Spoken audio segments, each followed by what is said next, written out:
Tapi ada banyak orang yang bilang saya nggak pernah ke dukun, saya cuma ke gereja. Masih bisa masuk setan nggak? Bisa. Misalnya melalui serangan kuasa gelap dari lawan bisnis atau seseorang, bisa. Misalnya ingin mengguna-gunai, dideketin dulu. Semuanya itu bisa masuk kalau ada celah. Utamanya adalah perjinahan. Kedua adalah kecewa akar pahit. Ketiga kalau pikiran kosong. Mana Sorgawi. Wahyu pasal 20. Kerajaan 1000 tahun. Lalu aku melihat seorang malaikat turun dari sorga, memegang anak kunci jurang maut dan suatu rantai besar di tangannya. Ia menangkap naga si ular tua itu, yaitu iblis dan Satan. Dan ia mengikatnya 1000 tahun lamanya, lalu melemparkannya ke dalam jurang maut, dan menutup jurang maut itu, dan memeteraikannya di atasnya, supaya ia jangan lagi menyesatkan bangsa-bangsa, sebelum berakhir masa 1000 tahun itu. Kemudian daripada itu, ia akan dilepaskan untuk sedikit waktu lamanya. Lalu aku melihat tahta-tahta dan orang-orang yang duduk di atasnya. Kepada mereka diserahkan kuasa untuk menghakimi. Aku juga melihat jiwa-jiwa mereka yang telah dipenggal kepalanya karena kesaksian tentang Yesus dan karena firman Allah, yang tidak menyembah binatang itu dan patungnya, dan yang tidak juga menerima tandanya pada dahi dan tangan mereka. Dan mereka hidup kembali dan memerintah sebagai raja bersama-sama dengan Kristus untuk masa 1000 tahun. Tetapi orang-orang mati yang lain tidak bangkit sebelum berakhir masa yang 1000 tahun itu. Inilah kebangkitan pertama. Berbahagia dan kuduslah ia yang mendapat bagian dalam kebangkitan pertama itu. Kematian yang kedua tidak berkuasa lagi atas mereka, tetapi mereka akan menjadi imam-imam Allah dan Kristus, dan mereka akan memerintah sebagai raja bersama-sama dengan dia 1000 tahun lamanya. Iblis dihukum. Dan setelah masa 1000 tahun itu berakhir, iblis akan dilepaskan dari penjaranya, dan ia akan pergi menyesatkan bangsa-bangsa pada keempat penjuru bumi, yaitu Gog dan Magog, dan mengumpulkan mereka untuk berperang, dan jumlah mereka sama dengan banyaknya pasir di laut. Maka naiklah mereka ke seluruh dataran bumi, lalu mengepung perkemahan tentara orang-orang kudus dan kota yang dikasihi itu. Tetapi dari langit turunlah api menghanguskan mereka, dan iblis yang menyesatkan mereka dilemparkan ke dalam lautan api dan belerang, yaitu tempat binatang dan nabi palsu itu, dan mereka disiksa siang malam sampai selama-lamanya. Hukuman yang terakhir. Lalu aku melihat suatu tahta putih yang besar, dan dia yang duduk di atasnya. Dari hadapannya lenyaplah bumi dan langit, dan tidak ditemukan lagi tempatnya. Dan aku melihat orang-orang mati besar dan kecil berdiri di depan tahta itu. Lalu dibuka semua kitab, dan dibuka juga sebuah kitab lain, yaitu kitab kehidupan. Dan orang-orang mati dihakimi menurut perbuatan mereka, berdasarkan apa yang ada tertulis di dalam kitab-kitab itu. Maka laut menyerahkan orang-orang mati yang ada di dalamnya, dan maut dan kerajaan maut menyerahkan orang-orang mati yang ada di dalamnya, dan mereka dihakimi masing-masing menurut perbuatannya. Lalu maut dan kerajaan maut itu dilemparkanlah ke dalam lautan api. Itulah kematian yang kedua, lautan api. Dan setiap orang yang tidak ditemukan namanya tertulis di dalam kitab kehidupan itu, ia dilemparkan ke dalam lautan api itu. Wahyu pasal 21. Langit yang baru dan bumi yang baru. Lalu aku melihat langit yang baru dan bumi yang baru, sebab langit yang pertama dan bumi yang pertama telah berlalu, dan laut pun tidak ada lagi.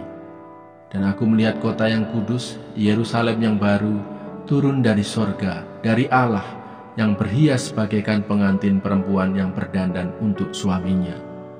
Lalu aku mendengar suara yang nyaring dari tahta itu berkata, "Lihatlah, kemah Allah ada di tengah-tengah manusia, dan ia akan diam bersama-sama dengan mereka. Mereka akan menjadi umatnya, dan ia akan menjadi Allah mereka. Dan ia akan menghapus segala air mata dari mata mereka. Dan maut tidak akan ada lagi. Tidak akan ada lagi perkabungan atau ratap tangis atau duka cita, sebab segala sesuatu yang lama itu telah berlalu. Ia yang duduk di atas tahta itu berkata, "Lihatlah, aku menjadikan segala sesuatu baru." Dan firman-Nya, "Tuliskanlah, karena segala perkataan ini adalah tepat dan benar." Firman-Nya lagi kepadaku, "Semuanya telah terjadi. Aku adalah Alfa dan Omega, yang awal dan yang akhir. Orang yang haus akan kuberi minum dengan cuma-cuma dari mata air kehidupan. Barang siapa menang, ia akan memperoleh semuanya ini, dan aku akan menjadi Allahnya, dan ia akan menjadi anakku. Tetapi orang-orang penakut, orang-orang yang tidak percaya, orang-orang keji, orang-orang pembunuh, orang-orang sundal, tukang-tukang sihir, penyembah-penyembah berhala, dan semua pendusta, mereka akan mendapat bagian mereka di dalam lautan yang menyala-nyala oleh api dan belerang. Inilah kematian yang kedua, Yerusalem yang baru." Maka datanglah seorang dari ketujuh malaikat yang memegang ketujuh cawan yang penuh dengan ketujuh malapetaka terakhir itu. Lalu ia berkata kepadaku, katanya, "Marilah ke sini, aku akan menunjukkan kepadamu pengantin perempuan mempelai anak domba." Lalu di dalam roh ia membawa aku ke atas sebuah gunung yang besar lagi tinggi, dan ia menunjukkan kepadaku kota yang kudus itu, Yerusalem, turun dari sorga, dari Allah. Kota itu penuh dengan kemuliaan Allah, dan cahayanya sama seperti permata yang paling indah, bagaikan permata yaspis, jernih seperti kristal. Dan temboknya besar lagi tinggi, dan pintu gerbangnya 12 buah. Dan di atas pintu-pintu gerbang itu ada 12 malaikat, dan di atasnya tertulis nama ke-12 suku Israel. Di sebelah timur terdapat 3 pintu gerbang, dan di sebelah utara 3 pintu gerbang, dan di sebelah selatan 3 pintu gerbang, dan di sebelah barat 3 pintu gerbang. Dan tembok kota itu mempunyai 12 batu dasar, dan di atasnya tertulis ke-12 nama ke-12 rasul anak domba itu. Dan ia yang berkata-kata dengan aku mempunyai suatu tongkat pengukur dari emas untuk mengukur kota itu serta pintu-pintu gerbangnya dan temboknya. Kota itu bentuknya 4 persegi, panjangnya sama dengan lebarnya, dan ia mengukur kota itu dengan tongkat itu, 12.000 stadia, panjangnya dan lebarnya dan tingginya sama. Lalu ia mengukur temboknya, 144 hasta, menurut ukuran manusia, yang adalah juga ukuran malaikat. Tembok itu terbuat dari permata yaspis, dan kota itu sendiri dari emas tulen, bagaikan kaca murni. Dan dasar-dasar tembok kota itu dihiasi dengan segala jenis permata. Dasar yang pertama batu yaspis, dasar yang kedua batu nilam, dasar yang ketiga batu mirah, dasar yang keempat batu zamrud, dasar yang kelima batu unam, dasar yang keenam batu sardis, dasar yang ketujuh batu ratna cempaka, yang kedelapan batu beril, yang ke-9 batu krisolit, yang ke-10 batu krisoperas, yang ke-11 batu lazuardi, dan yang ke-12 batu kecubung. Dan ke-12 pintu gerbang itu adalah 12 mutiara. Setiap pintu gerbang terdiri dari 1 mutiara, dan jalan-jalan kota itu dari emas murni bagaikan kaca bening. Dan aku tidak melihat bait suci di dalamnya, sebab Allah, Tuhan yang Maha Kuasa, adalah bait sucinya. Demikian juga anak domba itu. Dan kota itu tidak memerlukan matahari dan bulan untuk menyinarinya, sebab kemuliaan Allah meneranginya, dan anak domba itu adalah lampunya. Dan bangsa-bangsa akan berjalan di dalam cahayanya, dan raja-raja di bumi membawa kekayaan mereka kepadanya. Dan pintu-pintu gerbangnya tidak akan ditutup pada siang hari, sebab malam tidak akan ada lagi di sana. Dan kekayaan dan hormat bangsa-bangsa akan dibawa kepadanya. Tetapi tidak akan masuk ke dalamnya sesuatu yang najis, atau orang yang melakukan kekejian atau dusta, tetapi hanya mereka yang namanya tertulis di dalam kitab kehidupan anak domba itu. Jadi perzinahan, dendam akar pahit, sama pikiran kosong. Waduh, setiap saudara yang menyaksikan program ini, saya pikir ini bahaya nih. Perzinahan, akar pahit, kecewa, dan pikiran kosong. Nah, bisa pada jelaskan nggak apa saja nih 3 hal ini? Misalnya perzinahan. Apakah harus selingkuh sama istri orang atau suami orang atau gimana? Nah, semua dosa itu kebanyakan karena iseng dulu kan. Jangan-jangan saudara juga menyaksikan program ini iseng. Iseng dulu. Nah, setelah iseng kan kalau orang itu bersetubuh bukan lagi 2 tapi 1.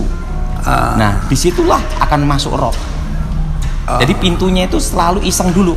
Semua kekuatan gaib, kekuatan mistik tuh masuk melalui seseorang kalau ada iseng dulu.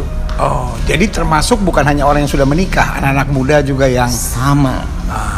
Lalu bagaimana dengan kecewa?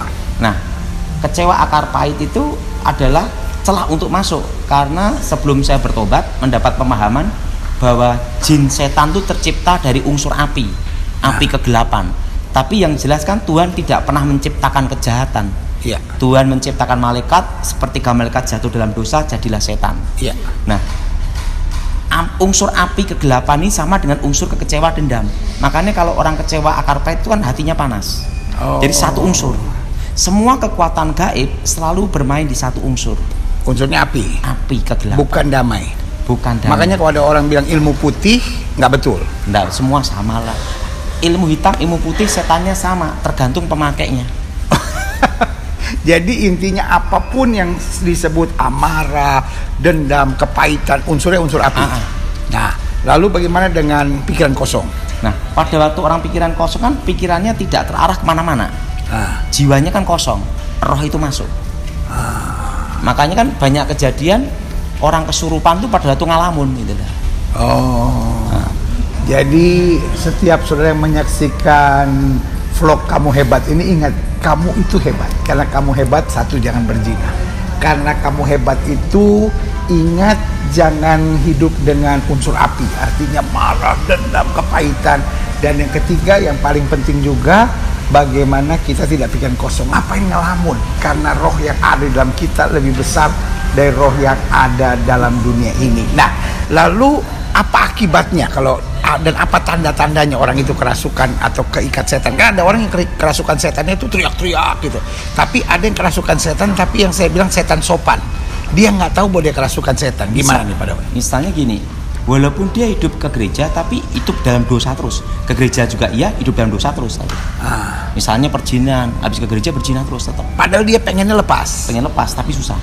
Nah, harus ada kuasa Tuhan dan kemauan dia untuk lepas. Nah, kan ada banyak orang yang bilang gini, saya pengen sayang sama suami saya pengen sama istri saya, tapi saya nggak tahu kenapa kalau ketemu laki-laki lain, kalau ketemu perempuan lain, saya tuh gampang keseret.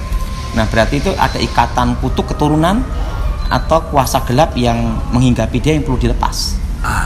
Nah, sekarang kalau orang terikat kuasa setan seperti itu, menurut Pak Daud bisa sendiri atau perlu orang lain untuk tolong dia supaya lepas? Pelepasan itu ada 2. Pertama dari diri sendiri, tapi harus kemauan dia dengan keras dan teguh dan prinsip. Nah, kalau dia sungguh-sungguh pasti lepas. Kedua, caranya dengan doa di dalam nama Yesus, dengan kuasa darah Yesus. Saya terus terang Pak Pendeta, saya waktu bertobat hanya hafal doa darah Yesus saja. Karena saya doa Bapa kami tidak hafal-hafal sampai sekarang. Pokoknya darah Yesus dan nama Yesus berkuasa. Haleluya. Nah, sekarang kalau mungkin dia udah coba dan nggak bisa sendiri, bagaimana dia minta tolong sama hamba Tuhan? Dibantu oleh hamba Tuhan. Hamba Tuhan itu sebatas menuntun, membimbing dia. Tapi mesti hamba Tuhan yang percaya kuasa kelepasan, percaya mujizat, percaya kuasa nama Yesus. Kalau dia hamba Tuhan yang tidak dalam Tuhan atau tidak percaya mujizat, ya tidak bisa. Bagaimana nolong, dia belum bertobat juga. Nah, saudaraku yang kasih dalam Tuhan, saya pikir hari ini sudah dapat masukan yang sangat berarti. Ingat, walaupun orang beragama, walaupun orang ke gereja, walaupun orang menyebut nama Tuhan, walaupun orang aktivis gereja, masih bisa terikat setan. Tetapi jangan pikir, oh gitu, kuasa Tuhan nggak ada apa-apanya loh, buktinya masih bisa terikat setan. No. Itu kalau kita buka celah. Makanya Alkitab bilang, jangan beri kesempatan kepada iblis. Dan kalau iblis sudah menguasai, ingat hari ini kita juga dibilang, ada kuasa yang besar, yaitu kuasa darah Yesus yang dapat membebaskan kita. Saya Mana Sorgawi.